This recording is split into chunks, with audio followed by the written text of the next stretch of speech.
All right, everybody. Landon, want to welcome you to Mastermind with Neil Schwartz. Very, very excited to have you here today. Talk to our group about some of the things that you have done, some of the trials and tribulations of 2020, where you've come from in your career.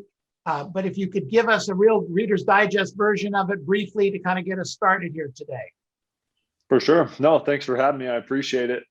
Reader's Digest version was at the age of 21, started real estate directly off of my mission for church, serving the Church of Jesus Christ of Latter-day Saints. I was in the Bible Belt, so real estate was way easier than preaching God in the Bible Belt. So figured it was a good way to go. Makes sense. Yeah, first year in the business, did 38 deals. This will be my 8th year in the business, and we'll do 165. 165. Tell me, what kind of a team do you have? Right now, it's me. I have three full-time assistants and a buyer's agent. So you 3 full-time assistants and a buyer's agent. How many transactions does the buyer agent do? So I actually just brought him on the fall of last year. So that we don't know yet. So far this year, he's done 7 deals and has 2 in escrow right now. Wow, fantastic. So he's also a quick starter. Yeah, he's doing really good. Very good. Excellent. Where'd you find him? That's always a question, and some people want to expand on their teams and things. Mm-hmm. I always try to go, like, whether it be hiring a staff or hiring for a buyer's agent, just talk to who I know first. And so he was actually a close friend of mine's brother that was selling door-to-door summer sales. And he wanted to be done with that and actually start a career. So it was just people that I knew that wanted to go into something else. Very cool. All right, good. So that's excellent. When you first started, let's change gears a little bit. When you first started and you were 21 years old and you did 38 deals your first year, I mean, did anybody hand you the transactions? Would you have a parent in the business? I mean, give me some background on that. So I actually moved to a town that I've never lived in. So I'm in Cedar City, Utah. I grew up in Salt Lake City, Utah. Moved my newlywed wife to Cedar City and started a business from ground zero. So it was strict cold calling and working on the phones all day until I had appointments. No COI, no nothing my first year. But agents try that all the time. And, not many of them have the success that you have in that first and second year with a cold start. What helped you get through that grind, that focus? I think I've always enjoyed the grind. I mean, as a missionary, you're going out from 9 a.m. till 9 p.m. So, I mean, those were long, grueling days, and you couldn't sit in a nice, cooled office on the phones. You had to be outside knocking doors in humidity in a suit. So that was a big, easy thing for me knowing. And then I dove right into Mike Ferry. So I didn't have any other sales background other than Mike Ferry. And so I just was on the phones from 9 to 5 unless I had appointments. So I was legit calling 8 hours a day until I had an appointment. So how'd you get introduced to Mike? So my brokerage, Jared Zimmer is the broker here, and they're all Mike Ferry here. Right. Okay. Got it. So just luck of the draw, I guess. Yeah. You met Jared right away? Yeah, he was the broker from the beginning. So how I got to Cedar City, I actually knew one of my friend's brother-in-laws was selling real estate here, and he invited me to come move out because he wanted to move to a different state, and it's what we did. You talk in terms of matter-of-factly. What do you mean? Well, you make a decision and you just do it. It's just part of kind of who you are. I don't mean it in a negative way. It's a positive. Oh, yeah. No, It's definitely, it drives my wife nuts. But once I don't go and look around, I go to buy no matter what I do. You're a buyer. You're not a shopper. Exactly. Yeah. Yeah. You walk into a store and you see it, and if it's in the right price range, you buy it. Oh yeah, absolutely. Yeah, got it. So the same. So you bought the Mike Ferry system. You bought the I was concept. hook, line, and sinker. Yeah. Because on a mission, like preaching the gospel, we have certain scripts. I mean, of course, you're preaching about a specific thing. And so that's what I did every day. So once I saw Mike Fury had a line system. Wait a minute. Wait a minute. There's scripts and dialogues in the mission programs. Well, you got to teach from the scriptures. You can't change the scriptures. So, I mean, the word of God is the word of God, and that's what you teach. So I essentially created my own script. I didn't fully understand what I was doing, but I mean, I would say pretty much the same thing to everyone that I was talking to. And so once I saw Mike Ferry actually tell me what to say, I was like, oh, this makes way more sense. I pretty much had to make up what I did on my mission. And so with him already telling me what to say and what to do, I was, yes, sir. And that's not a military background either, is it? No military background. I mean, I don't know. I just know how to work, I guess. Yeah, obviously. Good for you. All right. So the 38 transactions that first year, mostly listings, mostly sales, a little bit of each. It's always been mostly listings. Of course, the beginning, it was more 50-50, but now it's pretty much all listings, and I give everything else to a buyer's agent. Did you do all the work in the beginning, or did you early on get some kind of an assistant, or because you were in Jared's office, did they have something to help you? What was the deal there? Well, I definitely couldn't afford an assistant moving into a town where I didn't know of anyone. So I coerced my wife to getting her license, and she was my assistant for a solid year. And once we had enough money to pay for our own, she pieced out. She wanted to start a family. And so she's like, I don't like the real estate world, so I'm out. Got it. But together you were able to carry the load of 38 transactions. Yeah, we had a big goal of, I mean, we knew where we wanted to get to very fast. And so she was willing to help me out with whatever I needed. Really, I mean, gosh, to support us, she was working graveyards so that I can be on the phones all day starting out so we could actually still make ends meet. Good for you guys. Good for you. I'm getting the sense of urgency also. You're trying to hit some big numbers fast. Yeah. So you're looking to get business quickly.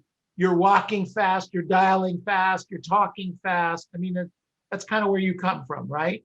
Yeah. I mean, that's what Mike always says, right? Create urgency. Create urgency. Absolutely. You bet. So 38 transactions that first year, what kind of money does that generate? Oh man, I think that had to have been only 65, 80,000. And I thought I was making big bucks. We spent it all. We screwed ourselves over. So 160 deals will be worth about how much to you? Or is that what you did last year? No, so this year will be the 165. Last year I did 103, so we're making another big jump. Okay, 103 grossed you how much money, more or less? 660. 660. Wow. So your price point moved up also. Yeah, so along with it, I created a minimum standard of really what I wanted to focus on, what I wanted to chase. At the beginning, I would take anything and everything. I didn't care where I planted my sign. I just wanted it planted. Got it. So I would do anything. So what was it like transitioning into a standard for you? It took a long time to do that. Because I mean, at the beginning, they would tell a price and I didn't care what it was. I'm like, done. And I learned very quickly, if I actually wanted to make it in this business, to be more scripted on how to price it and how to negotiate. So I think that was part of it, because every week I would have to tell a seller that it didn't sell and I didn't like that. And so it took a long time to actually find a minimum standard. If they weren't going to list at my price, then it wasn't worth my time. Okay. On the 103 deals that you did last year, what percentage of those were listings taken? 80%. And did COVID-19 in March, did that affect you at all? It really didn't. I really doubled down on prospecting. So, I mean, I doubled my prospecting. I doubled what I was trying to shoot for, because in 2019, I did 72 deals. So we went from 72 to 103 when COVID was happening. So it didn't slow me down one bit, just because of what I did to prepare to make sure we would make it through. So, so you did that, you doubled down. Now you're moving from 103 to 160. You're still the listing generator. How many of the 160 will probably be listing? Of the 160, so me personally, I'll do 135, and that'll be 80-20 still. And then the remainder 30 will be my buyer's agent. So you're still going to do 135 yourself? I'll do 135 personally, yeah. Got it. Have you moved your price point up a little bit this last year? Yeah. Okay, intentionally, right? Intentionally, yeah. I mean, the market's gone up, and so you're able to do that. But I mean, we're being more picky about where we want to level off at the bottom, just because we can. Got it. Okay. Where's most of your business coming from? A lot of it's just listed, just sold. And I mean, we've now finally developed COI. But in my small town, I'm in a town where there's only about 45,000, 50,000 people. So I have to do a lot of just listed, just sold calls. How many transactions are done in your town of 45,000? It's a great question. I should probably know that, but I would say it's right around 1,200 to 1,400. And you're doing, well, 1,400 sales, so that would be two sides. Correct. Right. Okay. So 1,400, and if there is 1,400, that's an interesting thing. That's an interesting question. How's your inventory? Inventory is low, very, very low. I mean, right now in our town, we only have about 60 listings, and I have 11 of them. So list 60 listings in inventory. In inventory for all of Cedar City, and I have 11 right now. And how many listings do you, you take about 10 a month, 8 a month, right? We're taking 4, we bumped that up too. So, I mean, this year we'll probably go past our goal. I'm focusing on 14 listings taken a month. Okay, that's you alone? That's just me, 14 listings a month. And they're coming from just listed, just sold. Just listed, just sold, COI. I still work for sell by owners, but I mean, as everyone knows, they're selling on their own quite a bit, but we still chase them. 1 out of 10 will always list. So I'm going to make sure I have that one. How many contacts a day? It ranges between 30 to 40. Any days you don't do that? No, I'm always, I mean, the minimum standard for me is 30 contacts and 2 appointments set a day. And I suspect you still do role play and script practice. Absolutely. Yeah. Every day? I'm 3-4 times a week. So I could be better at that. Okay, got it. All right, but you're still taking 135 listings, or excuse me, doing 135 deals. So Yeah. you still show property then? No, everything that I did last year, because I had a buyer's agent just bring on in the fall, but Okay. This year I'm not. The goal is to not show anything. So then the 135 you're going to do is going to be all listings sold. It'll be still buyers, because I mean, sellers turn into buyers. But it'll be, I mean, But you don't it'll show. be my assistant. No, it'll be my assistant that'll open the door. She's licensed. Oh, your assistant. Ah, Yeah, my transaction coordinator will open the door and get it all set up. I see. I got it. Okay. So tell me, let's talk about your 3 assistants for a minute. So how's that divide out? We actually just hired on the 3rd, so we're kind of working on the kinks right now. But I have a listing coordinator, a transaction coordinator, and my 3rd assistant is going to handle all the paperwork, all the running, all the filing. So she's pretty much just taking the load off of my staff, my listing coordinator and transaction coordinator, of all the paperwork that runs through. Got it. Okay. Do you you have to sit down and train these people? Yeah, we meet once a week on Monday for 30 minutes to kind of go over clients' expectations for the week. I let them know of my goals of what I'm shooting for this week, what to expect. And then of course we bump shoulders every day, and then I help them out where needed throughout the day. Got it. Okay. So going back, your first year, your wife was your assistant. Correct. And she opened the doors for buyers and things like that when she could, right? Yep. I did a lot more buyers work then. Yeah. Okay. And then your second year, your wife bowed out of being an assistant. Yep. We hired our first assistant. Okay. But you were only grossing $80,000 a year then. Yeah. The second year, I think we broke 100, but I mean, in my town, it's an assistant. I think we had her just part-time. My wife was still helping out a little bit, but she was mainly out. So, I mean, we still balanced our money very well. Good. Okay.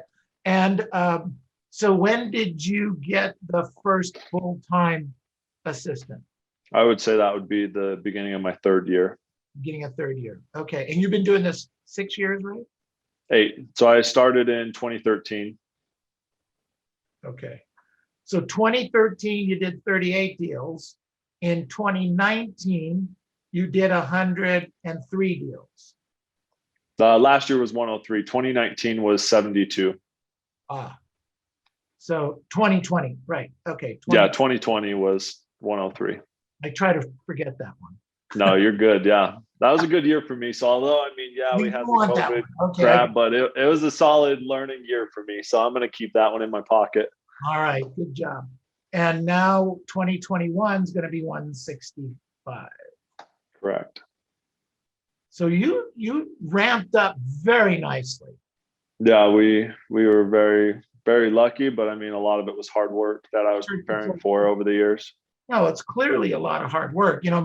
Mike's very happy if we all do 20% more a year. Yeah. You're doubling that almost. We're getting there. Yeah. Good job. Okay. So where do you see this going in the next 5 years?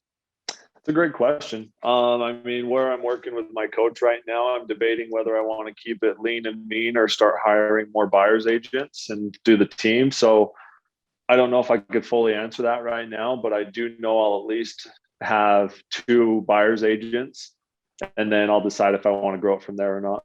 Got it. Okay. Very good. Excellent. How many people in your database, your past client and sphere database right now? 1,000. And that's all organic people that you've met, you talked to? Yeah, so people that I've met, talked to. I mean, I pull a lot of people from my just listed, just sold calls that want to do business 6 months, a year down the road. So we put them. I mean, I do what Mike Ferry says about sending mailers once a quarter to everyone, calling them once a quarter. So we work that system very well. Got it. So out of the 1,000 people, how many deals are you doing in a past client and sphere of influence? What percentage of your business is that now? Past clients and sphere is about 40% right now. So I did a lot.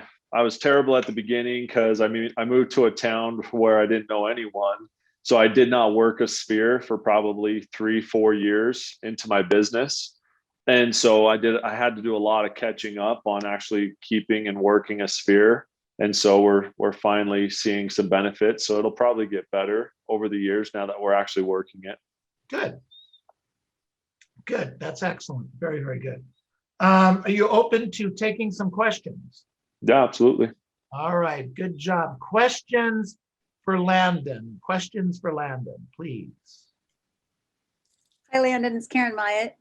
Hi, Karen. How are you? Great. Thank you. So how do you set up your expectations with the sellers to have other people involved with them and communicating with them when you're on the listing appointment? Good question. It's a great question. Very good question. I was actually talking to my mastermind group about that this morning because they had the same question. But at the very end, once I get the listing contract signed, in my plan of action or my listing packet, I have a picture of all my staff. And I'd let them know Jessica's my listing coordinator. She's the one to set up photos. You'll be hearing from her to set up showings, give feedback. My other assistant, her name is Stevie. She handles all the paperwork from start to finish. So my only job is to sell your home. then the event, I mean, you try to call me between 8 and noon, you won't be able to reach me. So my staff is here to help out. It's not that I'm trying to ignore you, but I'm trying to sell your house. So I set up specifically that they're going to hear from these 3 girls to know that I'm not trying to avoid them, but we're trying to get their home sold and we want them to have the experience they need. That's beautiful. Thank you. And Yeah. do you tell them like a total timeline of, I'm meeting with you on a Friday afternoon, let's say, when your house will be up and ready for the market? Kind of depends on the plan. I ask them when they want me to have my staff call them. And so we kind of let them set the stage of exactly how fast they want to go. So I would say it depends on what they tell me. Okay. Very great. Thank you. Yeah, no problem.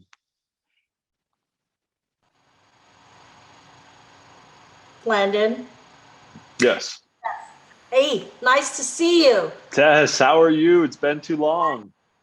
No, I mean, to the group, when we started this, when Landon was just starting the business, and wow, congratulations. I am very, very, very impressed.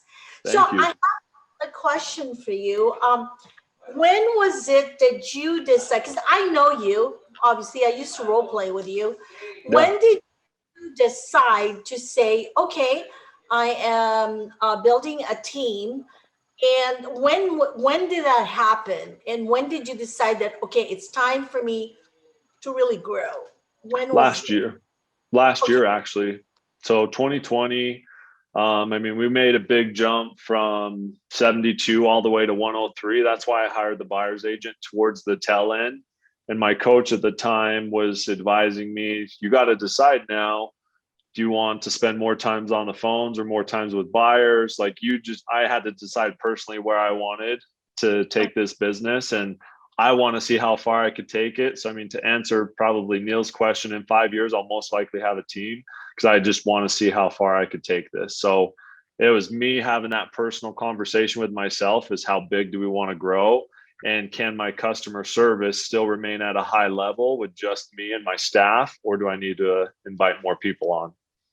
Mhm. Oh, wow, that's wonderful. So then also I have a question as far as your listing coordinator. I know you have a TC, you have a buyer agent. Your listing coordinator, is that mainly just from the start when you get the appointment until the closing?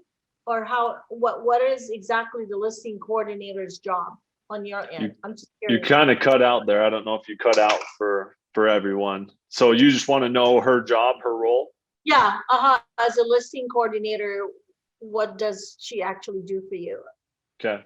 So she's pretty much everything on the listing side, even from the beginning. So she makes my package, she provides comps, she makes the CMA, she does everything. I review that to make sure they're the comps that I want. And then to make sure we're on the same page, she gets it all prepped and ready. My third assistant now, she's going to be the one to take the pre-listing package to them after I confirm the appointment. And then once I get the packet, she's the one that takes it and runs with the clients as well. Got it. And then takes on, the TC takes over, right? Yeah, once we get an offer, we transfer it over to my TC. Got it. Okay. Hey, Landon. you. Hi, Landon. Yes. Yeah, this is Michael. I got a question. Look like you spend most of your day talking to a lot of just listed, just sold. So I'm sure you're using the My Ferry script. So you're just talking about around your listings, and if they are not answering, you are just leaving a message, or what is your system there? I don't leave voicemails on just listed, just sold. At the beginning, I would pick any listing I wanted in the office. I mean, because I didn't have any. So I would call around listings in the brokerage. But now, yeah, it's just everything that I list and sell. But I do follow the Mike Ferry just listed, just sold script.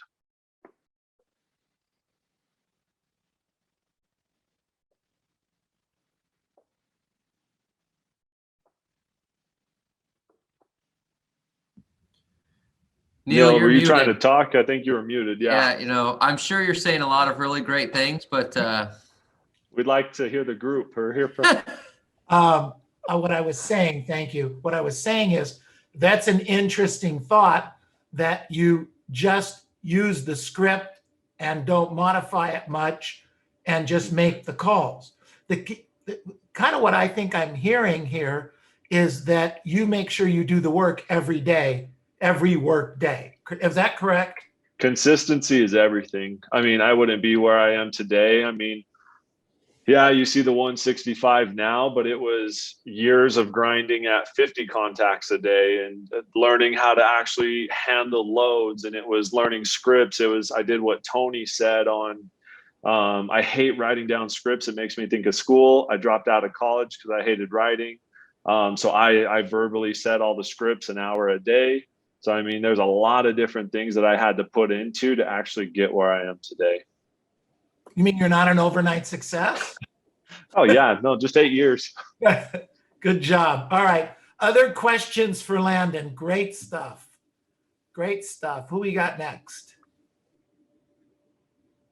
Go ahead, Josie. Landon, do you pay your assistant that drives around mileage, or is that included in her salary? So we did, but can you hear me now? Okay. Well, I used to do that, but I actually just bought a company truck, and so they use my truck now. You used to pay the mileage? I used to, yeah. I used to pay a mileage, or like they even took my personal truck, but now that we're so busy, I needed my truck for appointments and things I had going on, so I just decided to buy my company a vehicle. Josie, I think you generally have to do that. Yeah. You have to pay mileage. Yeah. Okay, so we can talk about that later. Okay, good stuff. Great questions. Anyone else have a question for Landon this morning? Okay. So Landon, here's a question that got sent in. You said 40% of your business is database. What's the other 60%? The other half of it, just listed, just sold, and database is about 50-50. So I would say 40% is just listed, just sold. And then the other trickles in from everything else, expireds, for sell by owners, probates, pretty much anything else under the sun that we can grab. So 80% you would say is either database or just listed, just sold. Those are the two big resources. Too big. Yep. Yeah, got it. Okay.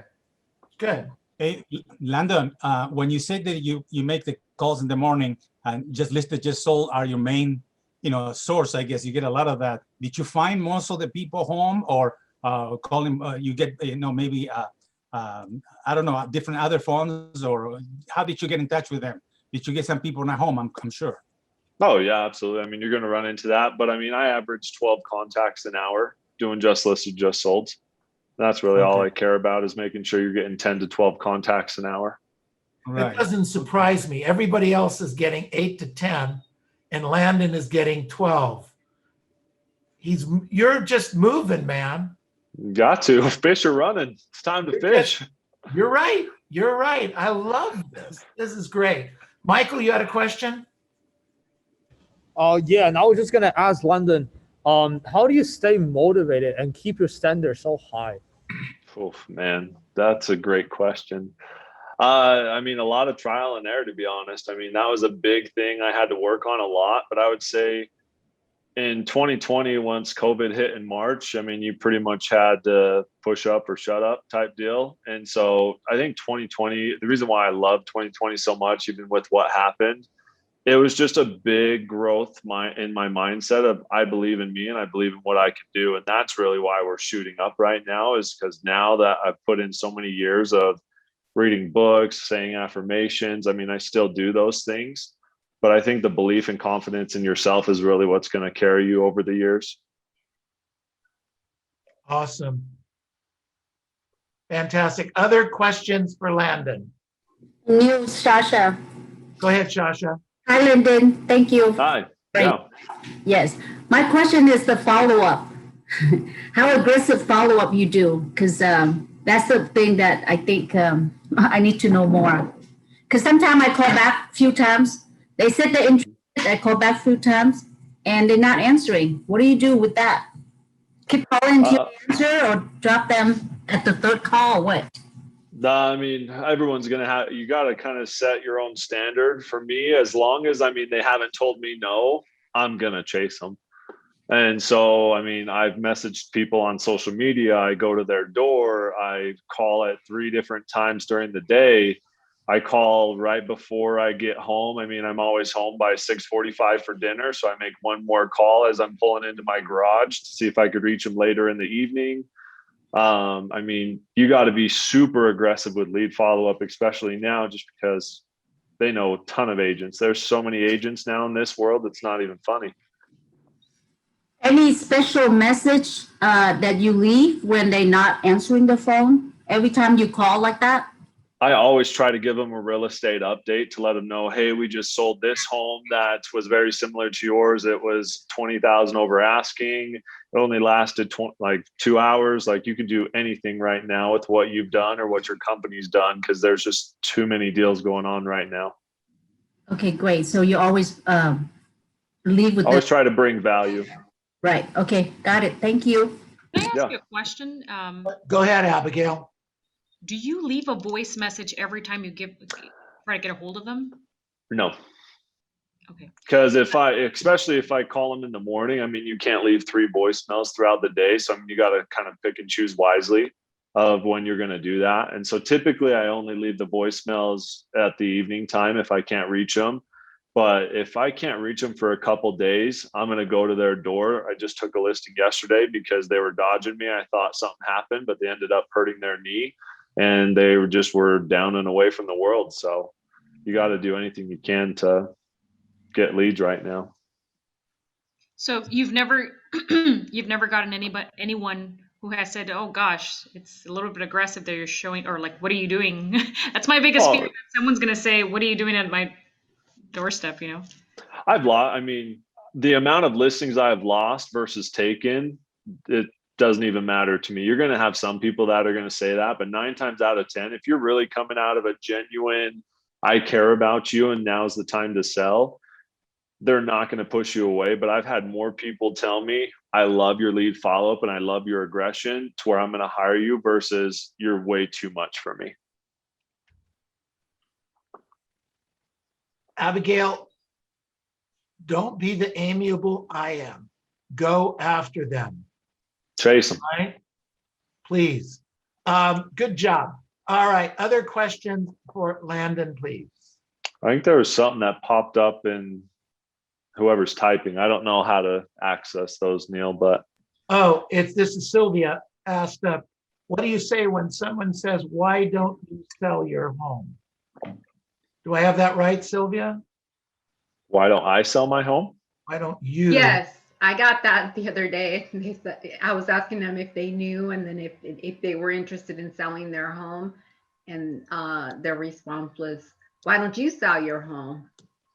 I would say I did. I'm building right now. Oh, that's a good response. That's true. I sold my house and I'm building a brand new one. So I've already done that. I'm looking for others. Nice. Thanks. Good. All right. Good stuff. Any other questions for Landon? Tess, go ahead. Okay, what type of system are you using for your lead follow-up? I mean, aside from the phone calls, I know you're aggressive on that, but was there any system that you use for lead follow-up and aggressively? Yeah. So, I mean, I'm kind of old school. I don't like having it in the computer. I feel like it gets lost for me. So anyone that's like going to happen in the next 30 days, I print them off. I print off their county record and I hold it with me at all times. So I'm looking at it every day. I'm making notes on it. And if they're more long-term, I'll put them in my CRM. But if they're hot leads, I'm printing it off and I'm carrying it with me wherever I go. Hey, Landon. Great thought. Go Landon, ahead, one Michael. question.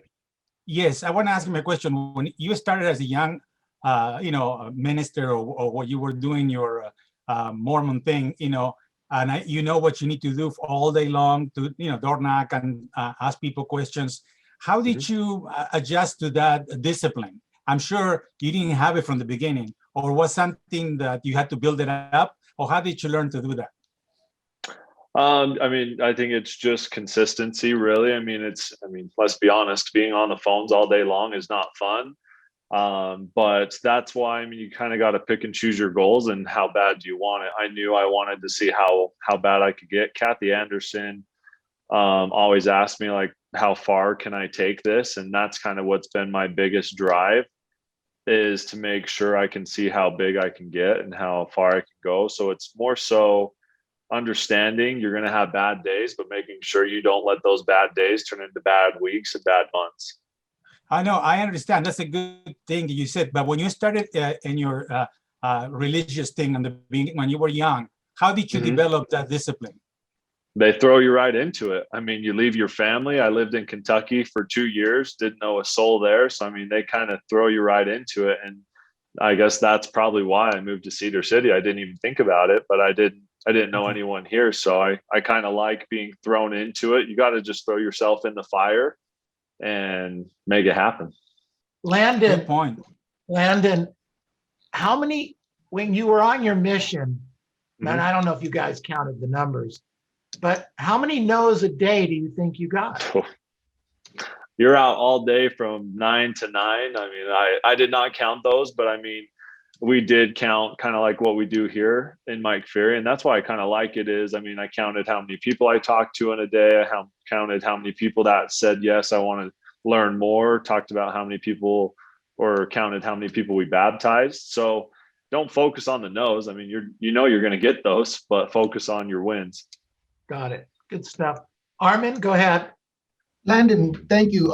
Did you do any door knocking? And if you did your mission actually help you quite a bit going door to door?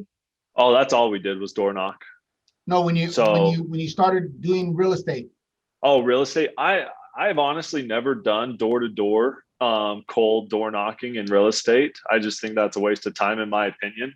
I could talk to more people on the phones, but I do door knock specific leads. So like if I have someone that said they wanted to meet and they're not answering me, I'll go to their door. If I have an expired or for sale by owner, I can't get on the phones, I'll go to their door.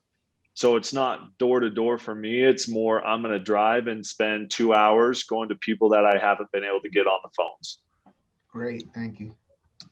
I know a lot of successful agents that do door to door. I just never chose to do that. Got it. Cool. All right. Other questions for Landon? This is great. I'm very curious to know, what was it that was motivating you to, win the souls, or like, for example, go door to door? Like, what was driving you to do something like that? I'm imagining that it's almost the same, or something is linked to what is motivating you to do this now, correct? You mean as a missionary? Yes. You just wanted, my belief in God. I mean, I think everyone needs to know about God and in one way or another. And I truly believed in what I was sharing. And so, yeah, I would say it ties right into me selling real estate. I believed what I was doing there. I believed people needed to hear my voice and what I was saying. And now I can sell houses better than anyone in Southern Utah. So they need to list with me other than someone else. Yep. Smart idea. So you master the rejection. I wanted to say one second, Valerie. Michael and then Valerie. Yeah, no, what I was saying is by doing that, he mastered the rejection part, because I'm sure he was trying to give the message. A lot of people say no, and he didn't take it, but for him was very normal now. Oh yeah, my very first day knocking doors, someone came to me and said, "You're wasting your time. What you're saying is not true. You better just go home." So I was like, "Holy crap! I better freaking believe what I'm saying, or I'm wasting my time." Good. Valerie, go ahead.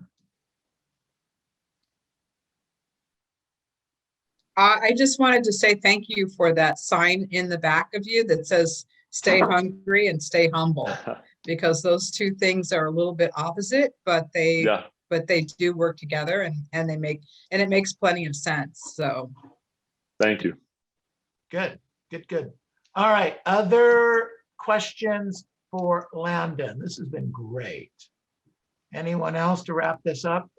Oh yes, this is James. I have a question about how early you start call that expire and withdraw and cancel that one.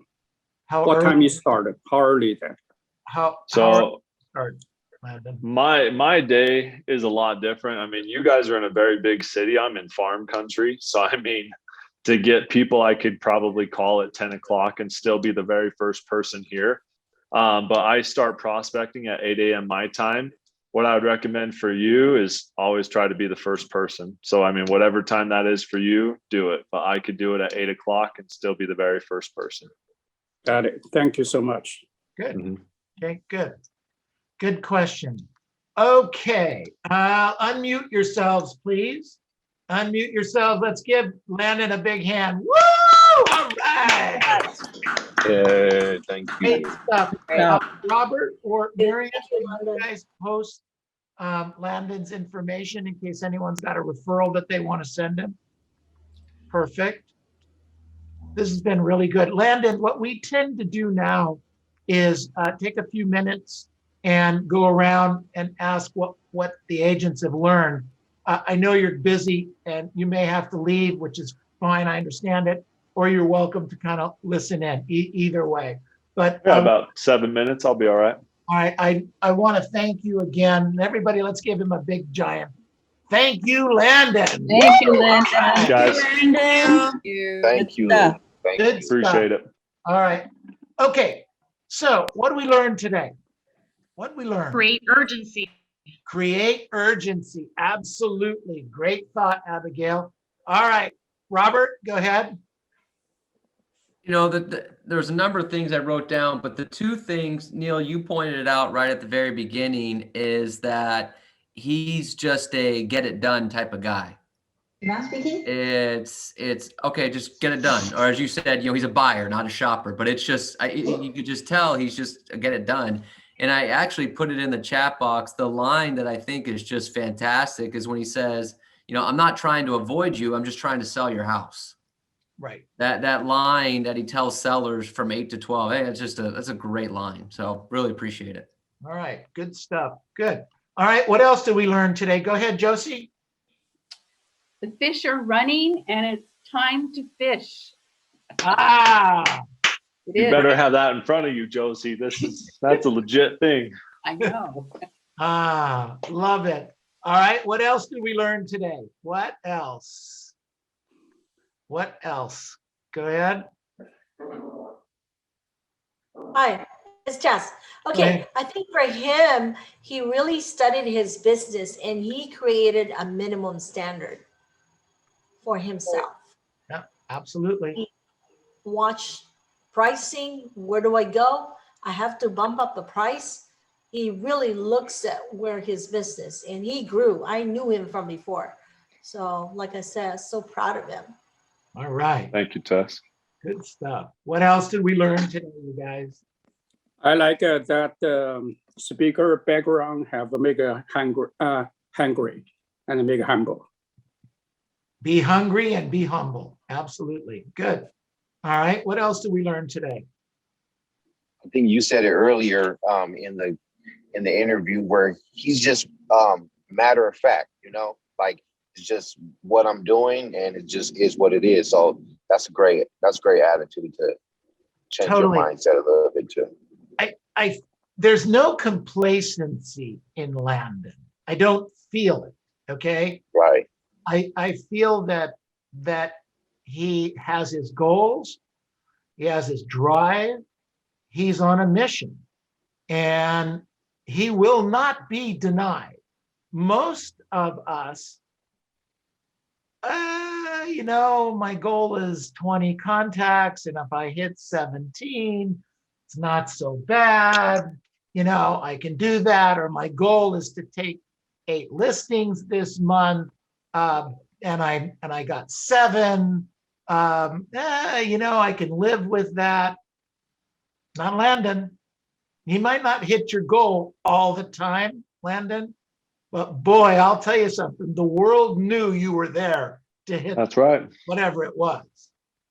And unfortunately, a lot of us don't live by that. And we have to crank it up. We're still getting ready to get ready to get ready. Okay? Stop it. It's all about accountability, Neil. Yeah. No, I love this. I love it. Neil, I think to me. Thank you. Hey, Neil, I think it, yeah.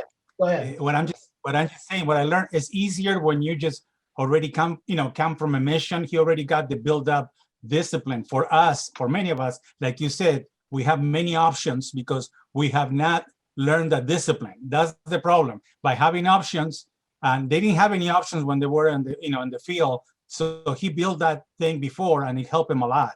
So for us, we need to learn that more. There's no question about it. And I would say to you, and Landon, maybe you would disagree with me, but it's never too late to learn to create your own mission. Would you? Oh, yeah, no way. No, whatever age you are, whatever's going on in your world or your life, that you can create your own 2-year mission, I think along with that, Neil, if I may, I mean, I had the background of knocking doors, but to actually get the mindset of I'm going to achieve my goals at all costs, it really came to me when 3 years ago, I created accountabilities. Like this month, if I don't take 14 listings at the end of the month, I have to get a set of 2-inch nails and wear them for 24 hours straight during a workday. So I've created accountability to stuff I don't want to do if I don't get my goals. I like that. Good for you. Good stuff. And you follow through. There's no options, right? No option. Got it. See, we all put ourselves in a situation and we create some options. Stop it, you guys. Okay. Color polish. Neil, can I ask one quick question with Landon? Wait, you want to know what polish color he's going to use? He's not. Whatever my staff chooses. I guarantee you, he's not going to have a polish. Accountability, the basic accountability when he started. What was that? The accountabilities. What do we just say? When I very first started, so like once I actually got into it, I had my goal of 50 contacts a day. I put $20 bills to each contact, and by noon, or I think it was later in the day, but by the end of the day, my assistant could come in and take whatever was left of those $20 bills if I don't reach my contact goal. Ooh, so, baby, I like that. Yeah, so I mean, to help me build the stamina of reaching my contact goals, I'd put money on each contact, and then they would come and collect it. The first time my assistant took $300 from me, I'll tell you what, that didn't happen again. I like that. Thank you. All right. I think Neil, yes. Landon is driven with pain. He loves. Oh yeah, I'm all of. If I have to avoid pain at all costs. Whatever the pain is that happens. I have a quick question. What time do you wake up in the morning? 4 a.m. Oh, okay. And you just you go exercise, or then you come back, and how do you start your day off? Yeah, so I go to the gym for an hour and a half, meditate, shower, do breakfast with my kids, and then I'm at the office by 7:30. Nice. Thank you. All right. Fantastic. All right, everybody, unmute yourselves. Let's give them a big hand. Woo! All right. Thanks, guys. Thank you. Okay, the encore was as good as the main piece. Thank you, Landon.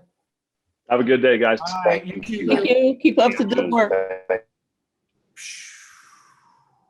Hello, this is Showing Time calling Jack Electron of